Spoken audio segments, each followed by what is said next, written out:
दिल्ली सरकार ने मंगलवार यानी 28 अक्टूबर को एक बड़ा और ऐतिहासिक कदम उठाया। राजधानी में पहली बार क्लाउड सीडिंग यानी कृत्रिम बारिश का प्रयोग किया गया। यह पायलट प्रोजेक्ट बुराड़ी, करोल बाग, मयूर विहार और आसपास के इलाकों में किया गया। इसका मकसद था दिल्ली की सबसे बड़ी समस्या वायु प्रदूषण से निपटना। सरकार का मानना है कि अगर बारिश कराई जा सके तो हवा में फैले प्रदूषण के कण नीचे गिर जाएंगे और हवा साफ हो जाएगी।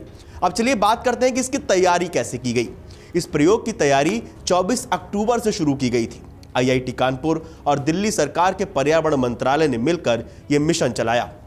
इसके लिए एक सेस्ना विमान का इस्तेमाल हुआ, जिसने कानपुर से उड़ान भरकर दिल्ली पहुंचने के बाद बादलों में सिल्वर आयोडाइड और सोडियम क्लोराइड यानी टेबल नमक जैसे रसायन छोड़े।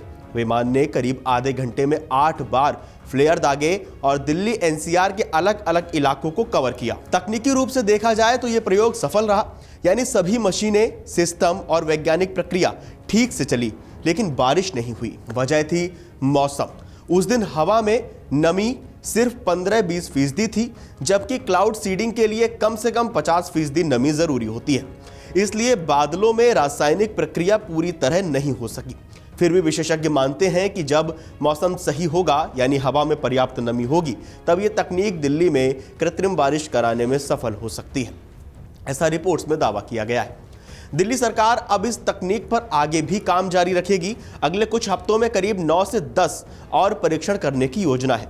सरकार चाहती है कि हर साल जब प्रदूषण बढ़े, खासकर सर्दियों में, तब इस तकनीक से कृत्रिम बारिश कर हवा की गुणवत्ता सुधारी जाए। मुख्यमंत्री रेखा गुप्ता और पर्यावरण मंत्री मनजिंदर सिंह सरसा ने इसे दिल्ली की पर्यावरणीय चुनौतियों के खिलाफ ऐतिहासिक कदम भी बताया।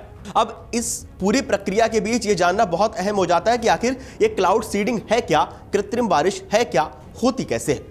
क्लाउड सीडिंग एक ऐसी तकनीक है जिसमें बादलों में कुछ खास रसायन डालकर कृत्रिम तरीके से बारिश कराई जाती है। यह पूरी तरह वैज्ञानिक प्रक्रिया है जो प्राकृतिक बारिश के सिद्धांत पर ही काम करती है। प्रकृति में जब हवा में मौजूद जलवाष्प ठंडी होकर धूल या नमक जैसे कणों में चारों ओर जमा होती है तो छोटी छोटी बूंदें बनती हैं। जब ये बूंदें भारी हो जाती हैं तो वे बारिश के रूप में नीचे गिरती हैं। क्लाउड सीडिंग में इसी प्रक्रिया को तेज किया जाता है। वैज्ञानिक बादलों में सिल्वर आयोडाइड या नमक के कण छोड़ते हैं ताकि ज्यादा जलवाष्प उनके चारों ओर इकट्ठा हो और बारिश जल्द हो सके। कौन कौन से रसायन उपयोग होते हैं, इनकी एक बार बात कर लेते हैं। सबसे ज्यादा इस्तेमाल होने वाला रसायन है सिल्वर आयोडाइड। इसकी क्रिस्टल संरचना बर्फ जैसी होती है, इसलिए यह बादलों में बर्फ के कण बनने में मदद करता है। इसके अलावा सोडियम क्लोराइड यानी टेबल नमक, कैल्शियम क्लोराइड, ड्राई आइस यानी ठोस कार्बन डाइऑक्साइड और तरल प्रोपेन जैसे पदार्थ भी इस्तेमाल किए जाते हैं। रसायन बादलों तक पहुंचते कैसे हैं, इसके 2 तरीके होते हैं। विमान से सीडिंग, जैसे दिल्ली में हुआ, विमान बादलों के ऊपर उड़कर रसायन छोड़ता है।